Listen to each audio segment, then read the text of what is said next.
Shilpa madam પણ આવી ગયા છે. યસ, થાઇરોઇડ વિશે આજે ટોપિક છે. જેટલા પણ ફેમિલી મેમ્બરના ગ્રુપમાં ફેમિલી મેમ્બરમાં કોઈને હજી પણ થાઇરોઇડની કોઈ દવા ચાલે છે, મેડિસિન ચાલે છે, અને કોઈ ઓળખે છે કે ભાઈ આને થાઇરોઇડ છે ને આને જો ક્લાસમાં બેસે તો વધારે સારું રિઝલ્ટ આવી શકે એમ છે, તો એને જે તમે ફોન કરી શકો છો. તો થાઇરોઇડ માટે એમને બહુ બધું આજે જાણવા અને સાંભળવા મળશે. તો આપણે શિલ્પા મેડમને ટોપિક પર સ્ટાર્ટ કરીએ. Yes, welcome Shilpa madam.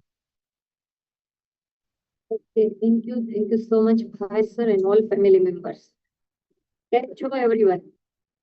જોરદાર, જબરજસ્ત, મસ્ત મસ્ત આનંદમાં હે. કેટલા લોકો આનંદમાં છે? આજનો ટોપિક પણ જોરદાર છે અને આપ પણ બધા જોરદાર છે. એક્સાઇટેડ પીપલ છે. નવું કરવું છે, કંઈક નવું જાણવું છે, શીખવું છે, એટલે તે ક્લાસમાં આપણે હાજર છીએ. તો આ કમ્યુનિટીની અંદર આજે આપણે ઘણા બધા લોકોના અનુભવો આજે શેર થયા અને આપણે બધા અનુભવો એકદમ ધ્યાનપૂર્વક સાંભળ્યા છે અને બધાએ ધ્યાનપૂર્વક ફોલો બી કર્યું છે. તો આવું રિઝલ્ટ અહીંયાથી દરેક વ્યક્તિને મળી શકે. જ્યારે કમ્યુનિટીમાં હું આવી ત્યારે મને પણ રિઝલ્ટ ઘણા બધા મળેલા છે. મારા હેલ્થ ઇસ્યુના કારણે જ અહીંયા ઇન્ટ્રોડ્યુસ થઈ હતી. મારું નામ શિલ્પા છે. ઘણા બધા લોકો ઓળખે છે, ઘણા બધા લોકો ફર્સ્ટ ટાઈમ જોઈન થયા હશે, એમને ફર્સ્ટ ટાઈમ મળતી હશે. તો પોસ્ટ પ્રેગ્નન્સી મારા બોડીની અંદર મને બેક પેઇન, માઇગ્રેન, સ્કિન મારી સારી ન હતી, ડાયજેશન પુઅર હતું, થકાન ખૂબ જ લાગતી હતી અને હું અંડરવેઇટ હતી. આ કમ્યુનિટીમાં આવ્યા પછી મને ખ્યાલ આવ્યો કે એકચ્યુઅલમાં જે હું અંડર તો એ મને ખબર નહોતી કે હું કુપોષણથી પીડિત છું. મીન્સ કે મારા શરીરની અંદર જે જોઈએ છે એ પોષક તત્વો પૂરતા પ્રમાણમાં નહોતા જઈ રહ્યા અને એના કારણે મારા શરીરની અંદર આ બધી તકલીફોનું સર્જન મને થઈ રહ્યું હતું. ત્યાર પછી એક રાજા જેવો નાસ્તો, રાણી જેવી ચા, કોચે જે કીધું ને બધું જ મેં ફોલો કરવાની શરૂઆત કરી અને કમ્યુનિટી મીન્સ કે આ ક્લાસમાં એવરી ડે આવીને શીખ્યા, સમજ્યા અને એને એપ્લાય કર્યું તો મેં મારું 12 kg વેઇટ ગેઇન કર્યું છે અને આજે પણ આ વજનને હું મેન્ટેન કરું છું અને આજે હું એકદમ તંદુરસ્ત જીવન જીવી રહી છું. તો એવી રીતે આજે આપણે જોઈએ છીએ કે આજે દરેક ઘણા બધા લોકો એવું કે મને થાઇરોઇડ છે, મને થાઇરોઇડ છે. કેટલા લોકો એવું સાંભળ્યું છે? તો કે થાઇરોઇડ જે છે એ શું કામ થાય સૌથી પહેલા તો, અને થાઇરોઇડ હોય છે તો આજે એના ઉપર આપણે શીખવાના છીએ. થાઇરોઇડ કોને કહેવાય, કઈ રીતે હશે? તો થાઇરોઇડ જે છે ને એ દરેકને હોય. કેટલા લોકોને છે થાઇરોઇડ ગ્રંથિ? જેને હોય યલો રેઝન કરી શકો. ચલો, મારી પાસે છે, મને છે થાઇરોઇડ. હેલો, કેમ કે નહીં? થાઇરોઇડ ગ્લેન્ડ છે બધાને. હું એવું કેમ નથી કહેતી કે થાઇરોઇડ તમારે હાઈપો છે કે હાઈપર છે. મેં ખાલી એમ પૂછ્યું થાઇરોઇડ છે. મેડમ, તમારો અવાજ ખબર ને આજે બહુ ધીમો આવે છે. માઇકમાં ધૂળબૂડ નહીં આવી ગયું હોય ને? આવી ગયું તો દિવાળીની તમે કામ કરેલું, સફાઈ કરી છે, ધૂળ આવી ગયેલી હશે, મને એવું લાગે છે. આવે છે પ્રોપર કે હજુ શું આવે? નથી આવતો પ્રોપર. હાલો તો હું લીવ કોમ્પ્યુટર ઓડિયો. આપણો ધીમો નથી, આપણો તો ઓકે છે. પ્રવીણાબેન કે છે આપણો તો અવાજ ઓકે છે. આવે છે હવે ક્લિયર? હા. તો એ ધૂળ જ આવી ગઈ હતી એટલે સંખ્યા નાખી મારી. કે જે આવું થાય ક્યારેક ક્યારેક ધૂળ આવી જાય હો. આવું થઈ શકે. એની જેમ બોડીમાં પણ ક્યારેક ક્યારેક ધૂળ આવી જાય ત્યારે આવું થાય કે ન થાય? હેલો, હું એવું પૂછતી હતી કે થાઇરોઇડ કેટલા લોકોને છે, એટલે થાઇરોઇડ ગ્રંથિ કેટલા લોકોને છે? જેને હોય ને યલો રેઝન કરીશું. મારે તો છે. हेलो गगन, क्या नहीं होने वाला? आप प्रेजेंट ये भी किसी को कुछ पूछने वाले नहीं, सिर्फ पूछ रही हूँ कि थायराइड ग्लैंड है आप सभी को? તો થાઇરોઇડ ગ્લેન્ડ જે છે ને દરેકના બોડીની અંદર હોય. આપણે આપણો જન્મ થઈને ત્યાંથી લઈને આવીએ છીએ. ઓકે, એટલે થાઇરોઇડ દરેકને હોય પણ બોડી છે ને આપમેળે એને શું કરે તો કે આપમેળે એને કંટ્રોલ કરે. પણ પછી કેમ આવું થાય તો કે આપણા શરીરની અંદર આપણે ઘણા બધા ડિસઓર્ડરમાં આવી છે. મીન્સ કે આપણી લાઈફસ્ટાઈલ ડિસઓર્ડર થઈ ગઈ, આપણું ફૂડ ડિસઓર્ડર થઈ ગયું, એટલે થાઇરોઇડ ગ્લેન્ડ છે ને એ પણ ડિસઓર્ડરમાં આવી ગઈ. તો થાઇરોઇડ ગ્લેન્ડ જે છે ને આપણા અહીંયા આવેલી હોય, અહીંયા ગળાની અંદર આવેલી હોય છે અને આપણી સ્વર પેટી હોય ને એની બાજુમાં તે સ્થિત હોય છે અને ગળાની બાજુ એને બટરફ્લાય શેપની હોય છે. બરાબર. અને એ શું કામ કરે છે તો કે એનું કામ શું તો કે મેટાબોલિઝમ જે છે ને એને નિયંત્રિત કરે છે. એટલે ખોરાકમાંથી મળતી ઉર્જાનો ઉપયોગ કેવી રીતે કરવો ને એ એનું કામ છે. હવે જ્યારે થાઇરોઇડ આપણને થાય ત્યારે શું થાય તો કે ત્યારે ઈ ગ્રંથિ જે છે ને એ કામ કરતી કાં તો બહુ વધી ગયું હોય એનું કામ ને કાં બહુ ઓછું થઈ ગયું. આપણા શરીરની અંદર એક તો છે ને અહીંયા હાઇપોથેલેમસ છે, એની નીચે પિચ્યુટરી ગ્લેન્ડ છે. પિચ્યુટરી ગ્લેન્ડની નીચે છે ને શું આવે છે તો કે આપણી થાઇરોઇડ ગ્લેન્ડ આવે છે. હવે આ થાઇરોઇડ ગ્લેન્ડ જે છે ને એની અંદરથી T3 ને T4 નામનો હોર્મોન રિલીઝ થાય. T4 એટલે થાઇરોક્સિન અને T3 એટલે ટ્રાઇડોથાઇરોનિન. આ બંને હોર્મોન્સ જે છે એ શું કરે, જ્યારે બેલેન્સ ફોર્મમાં હોય ત્યારે કોઈ જ તકલીફ ન હોય, પણ જ્યારે ઓછા પ્રમાણમાં રિલીઝ થાય ત્યારે એને કહેવાય હાઇપોથાઇરોડિઝમ. એટલે કે એને શું કહેવાય, અંડર એક્ટિવ થાઇરોઇડ છે. બરાબર. ત્યારે વજન જે છે ને વધી જાય ને એને કહેવાય લીલો થાઇરોઇડ, એવો થાઇરોઇડ કહી શકાય.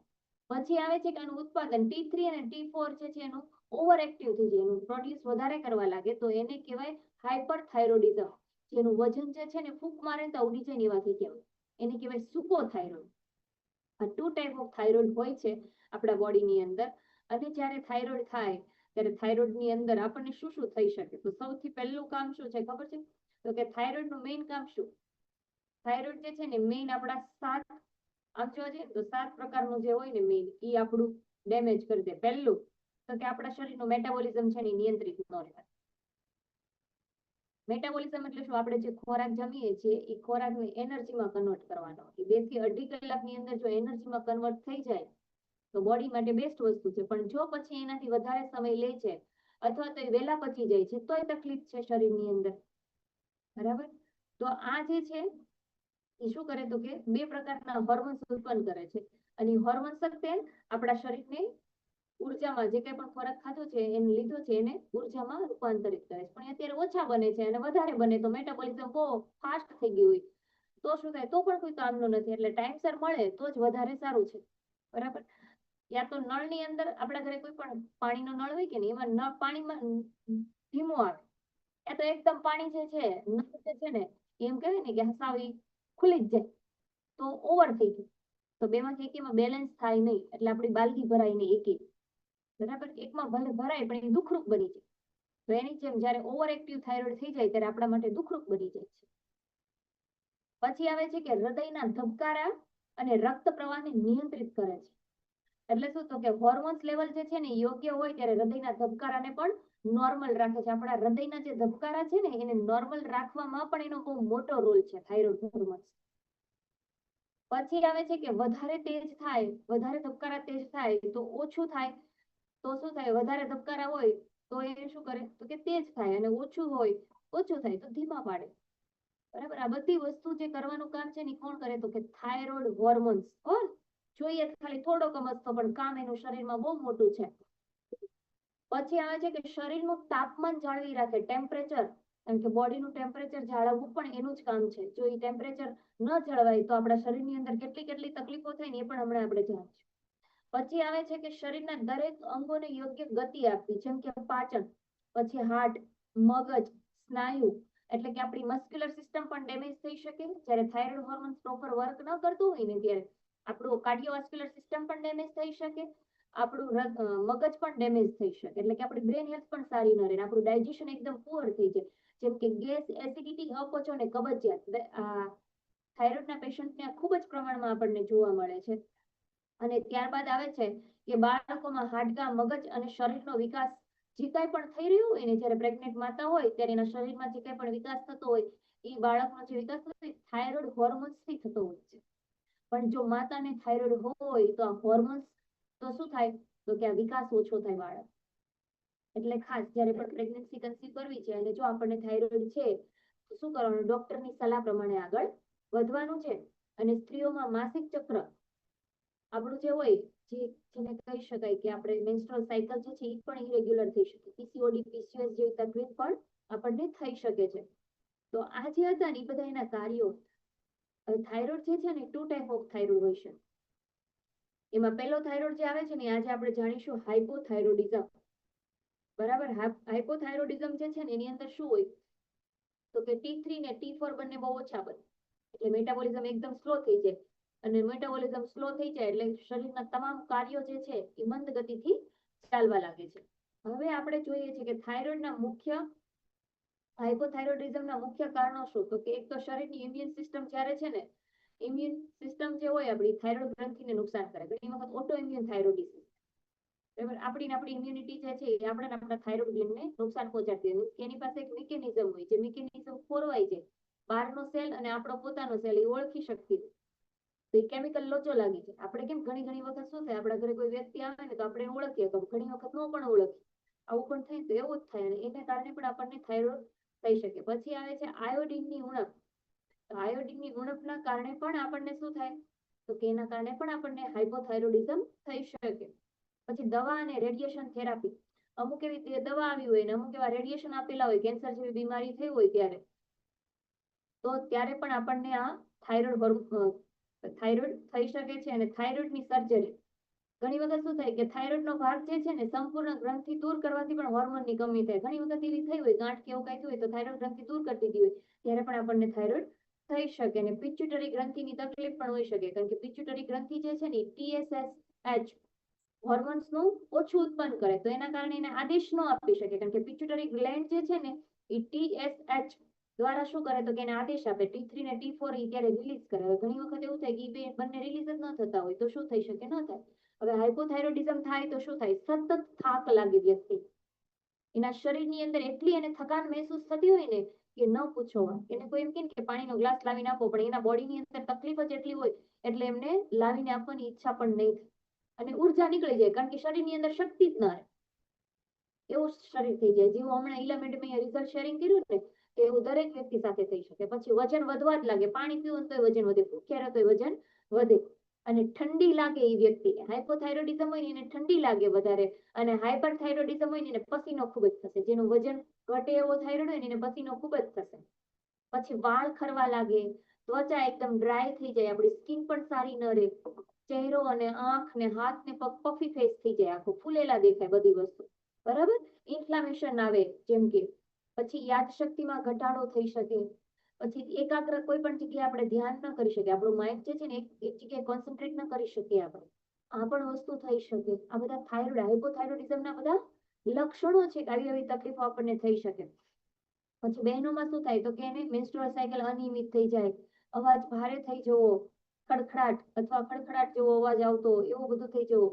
અને કબજિયાતની સમસ્યા ખૂબ જ વધી જાય, એટલી હદે વધી જાય ને કે ન પૂછો વાત. અને હૃદયના ધબકારા પણ ધીમા પડી જાય. જ્યારે આપણને લીલો થાઇરોઇડ હોય ને ત્યારે આ વસ્તુ થઈ શકે, રાઈટ. અને મસલ્સ જે છે દિવસે ને દિવસે આપણા ક્ષીણ થવા લાગે, કારણ કે આપણે જે ખોરાક ખાઈએ છીએ એ કયા ઓર્ગનને કેટલી માત્રામાં કયું પોષક તત્વ પૂરું પાડવું એ થાઇરોઇડ હોર્મોન ડિસાઇડ કરતો હોય. પણ અત્યારે થાઇરોઇડ હોર્મોન્સ પોતે જ તે કેવો થઈ ગયો છે, તો કે ઇમ્બેલેન્સમાં છે. તો એ કઈ રીતે ડિસાઇડ કરી શકે. અને ત્યારબાદ પછી આપણે શું કરીએ છીએ, તો કે બહારથી થાઇરોક્સિન આપતા હોઈએ છીએ, બરાબર. અને એ ડોઝ આપણે લેતા હોય. અને થાઇરોઇડની મેડિસિન જ્યારે પણ આપણે લઈએ છીએ ત્યારે ખાલી પેટ લેવાની હોય, લીધા પછી 2.5 કલાક પછી જમવાનું હોય. ઓકે. હવે આવે છે એ આપણે જોઈએ કે આવો જ્યારે થાઇરોઇડ થાય, હાઇપોથાઇરોઇડિઝમ હોય, તો આપણે શું જીવનશૈલીમાં શું શું આપણે બદલાવ કરી શકીએ એ પણ આપણે જોઈએ. પણ એના પહેલા આપણે જોઈ જઈએ કે હાઇપરથાઇરોઇડિઝમ જે છે એના શું મુખ્ય કારણો હોઈ શકે. તો સૌથી પહેલા તો છે ને ગ્રેવ્સ ડિસીઝ, એટલે કે ઓટો ઇમ્યુન જેવી ડિસીઝ હોઈ શકે. થાઇરોઇડને જેમાં શરીર પોતે જ તે થાઇરોઇડને વધારાનું કામ કરાવડાવે, એટલે T3 ને T4 નું ઉત્પાદન જે છે ને એટલી હદે વધી ગયું હોય ને કે ન પૂછો વાત. અને થાઇરોઇડમાં નાનું ગાંઠ બને, જે વધારે હોર્મોન બનાવે ને એની ગાંઠો થવા લાગે. પછી ખોરાક કે દવાની અંદર શું થાય, તો કે વધારે પડતું આયોડિન લીધું હોય ને તો પણ આ વસ્તુ થઈ શકે. અને થાઇરોઇડ દવાના ઓવરડોઝ થી પણ આ વસ્તુ થઈ શકે. હવે એમાં શું શું થઈ શકે, તો કે હૃદયના ધબકારા છે ને એકદમ ઝડપી થઈ જાય. હાઇપરથાઇરોઇડિઝમ હોય ને, જેને સુપર થાઇરોઇડ હોય ને, એને પહેલામાં શું થતા હતા, તો કે ધીમા થતા હતા લીલા થાઇરોઇડ. હવે આમાં વજન ઓછું થવા લાગે, ભલે ખોરાક પૂરતા પ્રમાણમાં ખાવામાં આવે તો પણ વજન ઓછું થઈ જશે. પછી હાથ જે છે ને આમ કંપવા લાગે, બરાબર. પછી કાર્પનલ એવું કંઈક પ્રોબ્લેમ કહી શકાય, એવો સિન્ડ્રોમ આવે, બરાબર. તો એ કાંડામાં થઈ શકે, તો એ તકલીફ પણ એમને થવા લાગે. ત્યારબાદ છે પસીનો વધારે આવે. જ્યારે પેલો લીલો થાઇરોઇડ હતો ને એમાં શું થતું, તો કે ઠંડી વધારે લાગતી હતી, ગરમી સહન જ ન કરી શકે એવી હાલત થઈ જાય. અને બહેનોમાં મેન્સ્ટ્રુઅલ સાયકલમાં પણ આમ તેમ તકલીફ થઈ શકે, વાળ પતલા થવા લાગે, આંખો જે છે એ કેવી લાગે, તો કે ફૂલેલી લાગે, એટલે કે કોફી ફેસ થઈ જાય, એવી વસ્તુ થવા લાગે. તો હવે આપણે જોઈએ કે આનો ઉપચાર શું, તો કે આનો ઉપચાર જે છે ને સૌથી પહેલા તો શું કરવાનું, કે જ્યારે હાઇપર થાઇરોઇડિઝમ હોય ને ત્યારે વધારે પડતો આયોડિન વાળો ખોરાક જે છે ને એને ટાળવો છે. એટલે કે સૂકા થાઇરોઇડમાં આયોડિન વાળો ખોરાક ટાળવાનો અને લીલા થાઇરોઇડમાં આયોડિન વાળો ખોરાક લેવાનો. સમજાયું? આ બંનેનું જે કોમ્બિનેશન જે છે ને અલગ અલગ છે, એટલા માટે મેં તમને અત્યારે ડિફરન્ટ સમજાવું છું. પછી છે લીલા શાકભાજી, ફળ, દૂધ, દહીં વધારે પ્રમાણમાં લેવાનું. હજુ મારો વોઇસ સ્લો આવે છે, એવું થાય છે. ઓહો, મેસેજ આવ્યો, બોલો મને.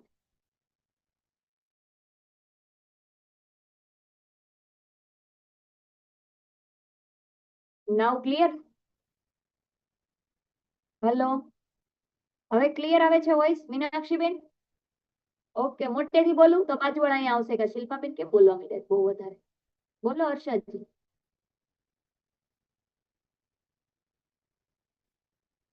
કોસ્ટ કરી દો, આમાં કોઈ કોસ્ટ નથી નાખી, તમે રેજેક્ટ કરજો. બોલો હર્ષાબેન.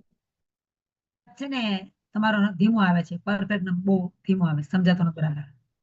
હજી ધીમો આવે છે મારો? હા, હવે ધીમો આવે છે? ધીમો જ છે. હજી ધીમો આવે છે. હવે તમારે વોલ્યુમ તો અહીંયા ફાસ્ટ છે મારું.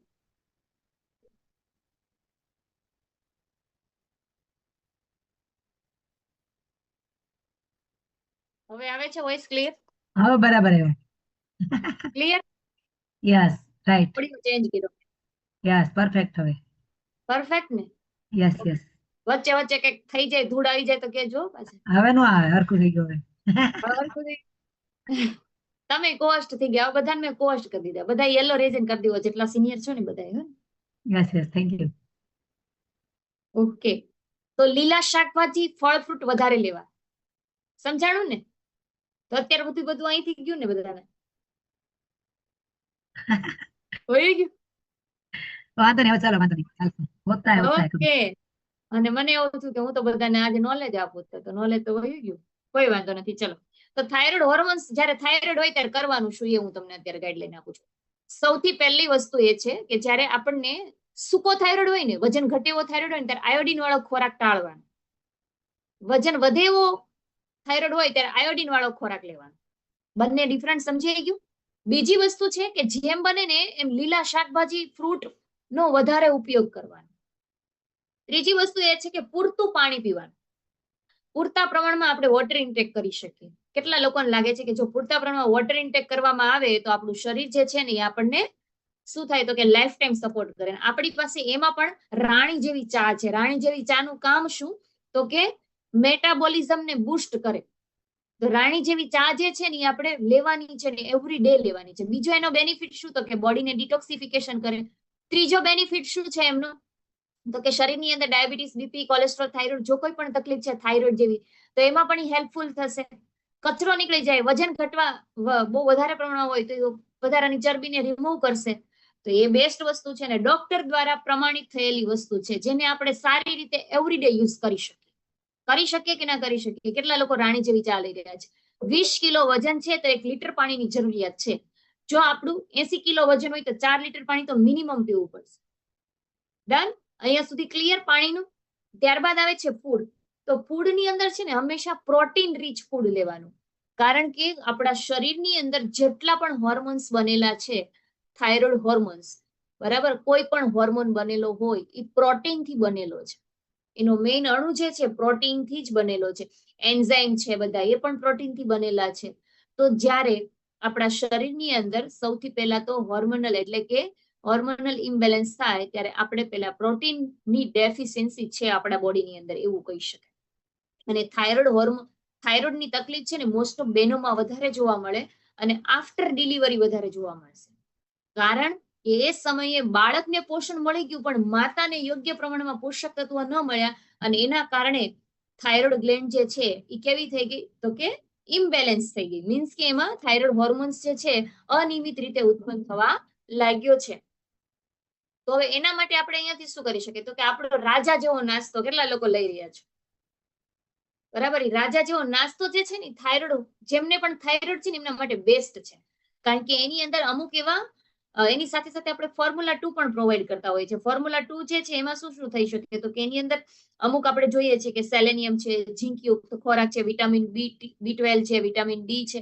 એટલે કે બધા જ પ્રકારના મલ્ટીવિટામિન્સ છે ને મિનરલ્સ છે જે આપણને એમાંથી મળી રહે છે. અને એમાંથી મળી રહે છે એના કારણે શું થાય છે તો કે આપણું શરીર જે છે ને આપણી જે ગ્રંથિ જે છે એ વ્યવસ્થિત રીતે હોર્મોન્સને ક્રિએટ કરી રહી છે. એટલે કે બેલેન્સ ફોર્મમાં કરશે. તો આ SMS પ્રોગ્રામ ફોલો કરવાનો. પછી 1 ટાઈમ નું મીલ લેવાનું. રાજા જેવો નાસ્તો તો લઈએ છીએ, પછી રાત્રે પણ એ વસ્તુ, પછી આખા દિવસ દરમિયાન પૂરતા પ્રમાણમાં પાણી લેવાનું. પ્રોટીન રીચ ફૂડ લેવું, એટલે કે અમુક એવા પ્રોટીન મળે એવા ફૂડ પણ લઈ શકાય, જેમ કે મખાના છે, મગ છે. પછી જો ચણા કે વાલ કે એવું લેવા જઈએ તો એક તો ડાયજેસ્ટિવ સિસ્ટમ આપણી નબળી છે અને વધારે નબળી થશે, એટલે કે ગેસ થશે, પચશે નહીં આ વસ્તુ અને કબજિયાત થઈ જશે. તો આ વસ્તુથી દૂર રહેવું આપણે, બરાબર. અને ઘણી વખત શું થાય, કોબી છે કે ફ્લાવર છે કે સોયાબીન કે એવી બધી વસ્તુ હોય છે, તો એ આપણે છે ને વીકમાં એકાદ વખત લઈ શકીએ. ડન. તો આ એક કરવાનું છે. અને સાથે સાથે બીજી વસ્તુની અંદર શું બદલાવ કરવાનો, તો કે તળેલી વસ્તુ જે છે તો એને એવોઇડ કરીએ. મેંદામાંથી બનતી આઈટમ છે તો એને એવોઇડ કરીએ. વધારે સુગરી ફૂડ છે તો એને પણ આપણે એવોઇડ કરવાના છે. કારણ કે જયારે થાઇરોઇડ હોર્મોન જે છે એ ડિસ્ટર્બ થયો છે, તો શા માટે ડિસ્ટર્બ થયો છે, તો કે એક તો આપણે ફૂડમાં બદલાવ કરવો પડશે ને એક તો આપણી લાઈફસ્ટાઈલમાં બદલાવ કરવો પડશે. સેકન્ડ, બીજી વસ્તુ એ આવે છે કે સ્ટ્રેસ વગરનું જીવન જીવવાનું. કેવું? સ્ટ્રેસ ફ્રી જીવન જીવવાનું છે. આપણે શું કરીએ, વિથ સ્ટ્રેસ જીવન જીવીએ છીએ અને એના કારણે શરીરમાં તકલીફો આવે છે. અને ત્યારબાદ હવે સ્ટ્રેસ વગર જીવન જીવવા માટે તો કે યોગ અને પ્રાણાયામ અને મેડિટેશન ને વધારે પ્રમાણમાં કરી શકીએ આપણે. અને કોઈ પણ એવી પોઝિટિવ કમ્યુનિટી છે કે જ્યાંથી આપણે પોઝિટિવ થિંકિંગ મળે છે, એ આપણે કરવાનું છે. હવે લાઈફસ્ટાઈલ ની અંદર હજુ ચા કોફીનું આપણે જે કટિંગ્સ લઈએ છીએ ને એને દૂર કરી દઈએ. જેમને પણ થાઇરોઇડ છે એમને શું કરવાનું, કેફીન વાળી વસ્તુ જે છે, ચા અને કોફી ની અંદર હાઈલી કેફીન છે, જે હોવું જોઈએ એના કરતા ઘણું બધું વધારે છે, તો એ લેવાની કોઈ જરૂરિયાત નથી, અથવા તેને ઓછા કરી દઈએ. પછી નિયમિત સમયસર જમી લેવું, સમયસર નીંદર કરી લેવી, અને બને ને તો વોકિંગ પણ કરવું, અને ઘરે બેઠા બેઠા યોગા પણ કરવા, કસરત પણ થોડી કરવી જરૂરી છે. અને ડોક્ટરની સલાહ વિના ક્યારે મેડિસિન બંધ કરવી નહીં. અને રેગ્યુલર આપણો બ્લડ ટેસ્ટ જે છે ને કરાવતા રહેવો. તો આપણું શરીર જે છે ને એ આપણને લાઈફ ટાઈમ સપોર્ટ કરશે. અને જેમને પણ થાઇરોઇડ છે તો દવા જે છે ને જ્યાં સુધી લેશો ત્યાં સુધી તકલીફ તોય તકલીફ છે, દવા લેતાય તકલીફ છે, કારણ કે એમાંથી ચીડચીડા પણ બહુ આવે, ગુસ્સો બહુ આવે, કારણ કે આપણી મેન્ટલ હેલ્થ સારી નહીં, આપણી કાર્ડિયોવાસ્ક્યુલર સિસ્ટમ વ્યવસ્થિત નહીં ચાલે, મસ્ક્યુલર સિસ્ટમ નહીં વ્યવસ્થિત, પ્રોટીન મેટાબોલિઝમ વ્યવસ્થિત નહીં હોય, તો આપણને થકાન પણ ખૂબ લાગશે, મસલ ક્ષીણ થવા લાગશે, ડાયજેશન પુઅર થઈ જશે. માથાના વાળથી લઈ પગના નખ સુધી બધે જ થાઇરોઇડ હોર્મોન્સ નો મોટો રોલ છે. ખાલી 4 સેલમાં કામ નથી આપતો થાઇરોઇડ હોર્મોન. છે નાનો એવો, પણ કામ એનું બહુ મોટું છે. તો અહીંયાથી આપણે SMS પ્રોગ્રામ, પૂરતું પાણી લેવું, બપોરે આપણે ડીશ ને 1 નંબર 2 ને ડીશ નંબર 2, બરાબર, ડીશ નંબર 1 ડીશ નંબર 2, આવી રીતે આપણે એને ફોલો કરીએ. અને એની સાથે સાથે અમુક વસ્તુ જે એવોઇડ કરવાની કીધી છે એને એવોઇડ કરીએ. અને ઘણા બધા લોકો જે છે તો કે નોનવેજ પણ ખાતા હોય, તો આ સમય દરમિયાન છે ને ઓછું નોનવેજ ખાવાનું કરીએ. બીકોઝ ઓફ કે એના કારણે શું થશે કે આપણી મેટાબોલિઝમ એક તો સ્લો છે ને વધારે સ્લો જે છે ને એ થઈ જશે, એટલા માટે. ડન. તો આવી રીતે આપણે ફોલો કરવાનું છે અને કોચ કે એ પ્રમાણે બદલાવ કરવાનો છે. તો આજનો ટોપિક જે છે અહીંયા સુધીનો હતો.